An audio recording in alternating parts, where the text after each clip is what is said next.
Hello guys, আজকে আমরা এই ভিডিওতে দেখব কিভাবে ইমোর ব্যাকগ্রাউন্ড চেঞ্জ করতে হয়। তো ভিডিওতে আপনারা দুইটা মোবাইল স্ক্রিন দেখতে পাচ্ছেন, একটাতে ব্যাকগ্রাউন্ড আছে আর একটাতে ব্যাকগ্রাউন্ড নাই। ঠিক আছে, তো কিভাবে এরকম ব্যাকগ্রাউন্ড আপনাদের ফোনে সেট করবেন আপনাদের ইমোতে, আপনাদের ইমো চ্যাট বক্সে, এটাই আমি আপনাদের দেখাবো।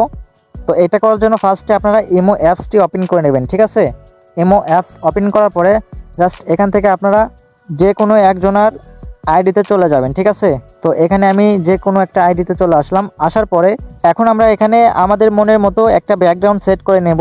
তো এটা করার জন্য ফার্স্টে আপনারা থ্রি লাইনে ক্লিক করে দেবেন। এরপরে এখান থেকে আপনারা অয়েল পেপার জাস্ট এটার উপরে ক্লিক করে দেবেন। অয়েল পেপারে ক্লিক করার পরে এখানে দেখবেন অনেকগুলো কালার রয়েছে, আপনারা চাইলে এখান থেকে যে কোনো একটা কালার চুজ করে নিতে পারেন, আপনাদের যেটা পছন্দ হবে। ঠিক আছে, তো এইগুলো দিয়েও আপনারা দেখতে পারেন। তো এছাড়াও কিন্তু আপনারা এখানে ইমোর লাইব্রেরি জাস্ট এটার উপরে যদি ক্লিক করেন তাহলে কিন্তু এখানে কিছু অয়েল পেপার পেয়ে যাবেন আপনাদের মনের মতো।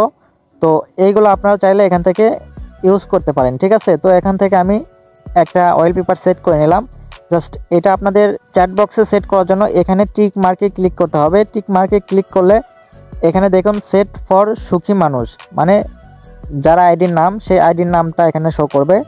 আপনি চাইলে শুধুমাত্র এই একজন ব্যক্তির ক্ষেত্রেই এটা সেট করতে পারেন, অথবা সেট ফর এভরিওয়ান এটাতে ক্লিক করলে আপনার ইমোতে যতগুলো ফ্রেন্ড রয়েছে সবার আইডিতেই এই ব্যাকগ্রাউন্ডটি সিলেক্ট হয়ে যাবে। ঠিক আছে, তো এইভাবে যদি আপনারা করেন তাহলে এটা কিন্তু সেট হয়ে যাবে। আমি এখান থেকে সেট ফর সুখী মানুষ জাস্ট এটার উপরে ক্লিক করে দিলাম। এটার উপরে ক্লিক করে দেওয়ার পরে দেখুন এখানে কিন্তু এটা চলে আসছে। ঠিক আছে, অথবা আপনারা আবারও থ্রি লাইনে ক্লিক করবেন। থ্রি লাইনে ক্লিক করার পরে জাস্ট এখান থেকে অয়েল পেপারে ক্লিক করবেন। অয়েল পেপারে ক্লিক করার পরে আপনারা যদি চান যে আপনাদের ফটো বা আপনার প্রিয় মানুষের ফটো এই মধ্যে সেট করবেন, তাহলে এখান থেকে জাস্ট প্লাস আইকনে ক্লিক করবেন। প্লাস আইকনে ক্লিক করলে কিন্তু আপনাদের গ্যালারি ওপেন হয়ে যাবে। এখান থেকে আপনার প্রিয় মানুষের ফটো আপনি অ্যাড করে দিতে পারেন। ঠিক আছে, তো আমি এখান থেকে জাস্ট এই ফটোটা অ্যাড করব। এই ফটোটা এখানে সেট করে দিলাম। দেওয়ার পরে আমি আবারও এখানে টিক মার্কে ক্লিক করে দিব।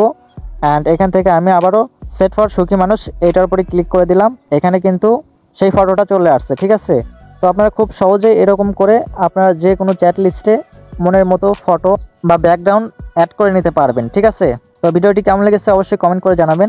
ভিডিওটি ভালো লাগলে বন্ধুদের সাথে শেয়ার করবেন।